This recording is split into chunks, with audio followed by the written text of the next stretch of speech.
اگر ہم اس پر ثابت قدم رہیں تو 100% گارنٹی ہے ہمارے بھی کامیاب ہونے کی، پر بدقسمتی سے ہم اس احساس کو نظر انداز کرتے ہیں، مگر اس غریب آدمی نے اس کو اہمیت دے کر اپنے دن بدل ڈالے۔ تو چلے سنتے ہیں، پر ہاں تحمل کے ساتھ، کیونکہ جو راز فاش ہوگا وہ آخر میں ہی ہوگا۔ یہ بہت پرانے زمانے کی بات ہے۔ ایک جنگل کے قریب بہت ہی خوبصورت بستی تھی۔ اس خوبصورت سی بستی میں ایک قبیلہ آباد تھا۔ اس قبیلے کے لوگ انتہائی شریف تھے لیکن تھے بہت غریب۔ ان کے پاس کچھ بھیڑ بکریاں تھیں جنہیں یہ چراتے تھے اور ان کا دودھ پیتے تھے۔ بستی کے لوگ روزانہ صبح صبح جنگل جاتے تھے، وہاں کسی جانور کا شکار کرتے اور کسی درخت سے لکڑیاں کاٹ کر لاتے، پھر اس شکار کو لکڑیوں میں آگ لگا کر پکاتے اور اپنا پیٹ بھرتے۔ غریب سی اس بستی کا ایک سردار بھی تھا۔ سردار اگرچہ کہنے کو سردار تھا لیکن تھا وہ بھی سب لوگوں کی طرح غریب۔ ہاں البتہ اس کے پاس ایک بہت ہی خوبصورت گھوڑا تھا۔ یہ گھوڑا اتنا تیز تھا کہ جب دوڑتا تھا تو ساری بستی کے گھوڑے اس سے پیچھے رہ جاتے تھے۔ سردار روزانہ اپنے اس گھوڑے پر جنگل جاتا تھا اور دوسرے لوگوں کی طرح شکار تلاش کرتا تھا۔ ایک دن سردار اپنے گھوڑے پر سوار ہو کر جنگل میں پہنچا تو اسے وہاں کا ماحول بہت عجیب سا محسوس ہوا۔ حالانکہ جنگل بھی وہی تھا، درخت بھی وہی اور جانور بھی وہی۔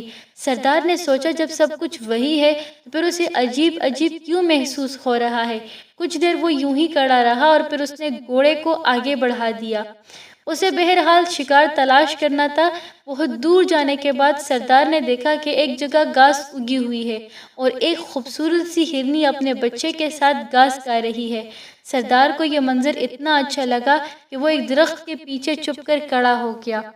ہرنی اور اس کے ننھے منھے بچے کو دیکھنے لگا۔ اس نے دیکھا کہ وہ دونوں بالکل بے فکر ہو کر اپنا پیٹ بھر رہے ہیں اور انہیں آس پاس کی کوئی خبر ہی نہیں۔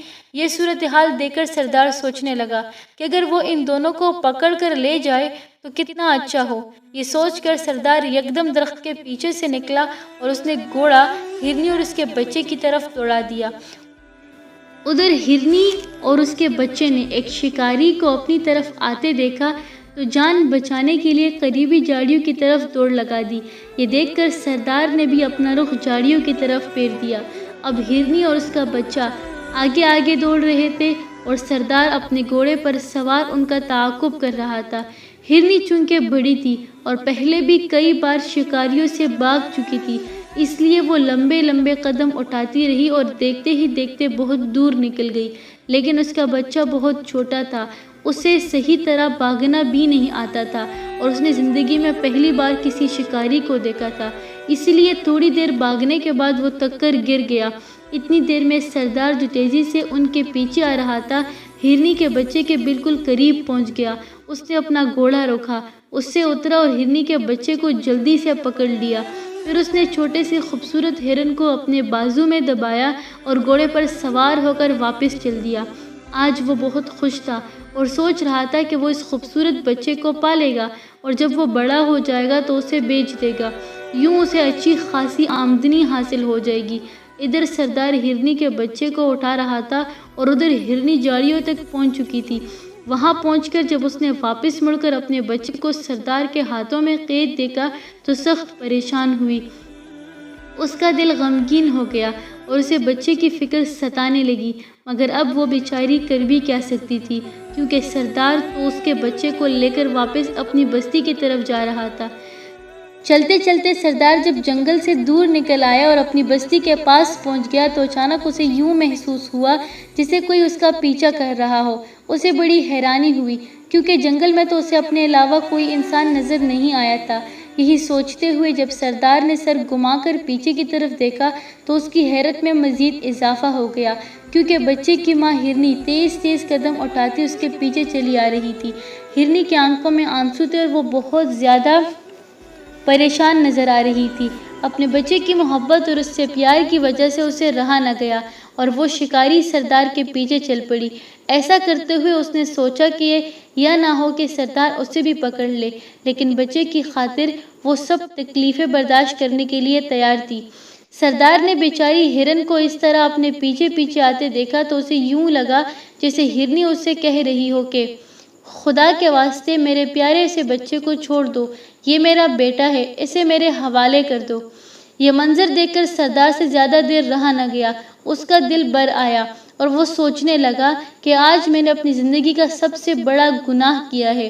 یہ خیال آتے ہی اس نے اپنا گھوڑا روک دیا، پھر وہ گھوڑے سے اترا، اپنے بازو میں دبائے ہوئے خوبصورت سے ہرنی کے بچے کو پیار بھری تبکی دی اور اسے آزاد کر دیا۔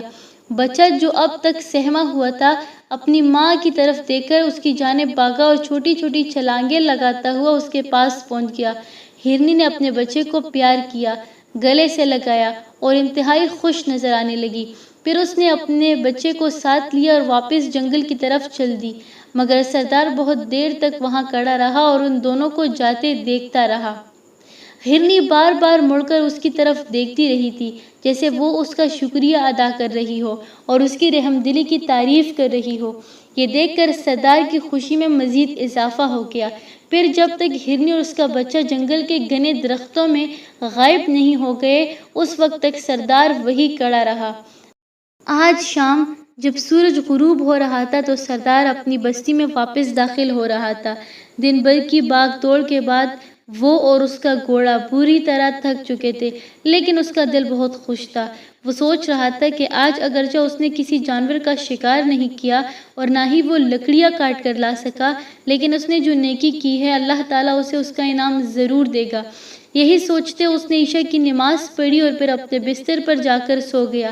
رات کا کافی حصہ بیت چکا تھا جب اس سردار نے ایک بہت ہی خوبصورت خواب دیکھا۔ اس نے دیکھا کہ آپ صلی اللہ علیہ وآلہ وسلم تشریف لائے ہیں اور اسے کہہ رہے ہیں، تم نے آج ہرنی اور اس کے بچے پر رحم کیا، تمہارا یہ عمل اللہ تعالیٰ کو بہت زیادہ پسند آیا، تم بہت جلد بادشاہ بن جاؤ گے، لیکن یاد رکھو بادشاہ بننے کے بعد مغرور مت ہو جانا اور اپنی رعایا کے ساتھ رحم دلی اور مہربانی کا سلوک کرنا۔ یہ خواب دیکھنے کے بعد سردار کی آنکھ کھل گئی اور پھر بہت جلد ہی وہ ایک بہت بڑا بادشاہ بن گیا۔ یہ نیک دل اور عظیم بادشاہ سلطان محمود غزنوی کے والد امیر سبکتگین تھے۔ جیسا اس نے ہرن کو چھوڑا پر اس یقین کے ساتھ کہ اللہ مجھے اس کا انعام ضرور دے گا، بھلا ہی میں آج کیوں نہ بھوکا رہوں۔ اگر ایسا ہی یقین ہمیں بھی اپنے اللہ پر ہوگا تو ہو ہی نہیں سکتا کہ ہم کامیاب نہ ہوں، یعنی بلندیاں ہماری منتظر ہو جائیں گی۔ اللہ نگہبان۔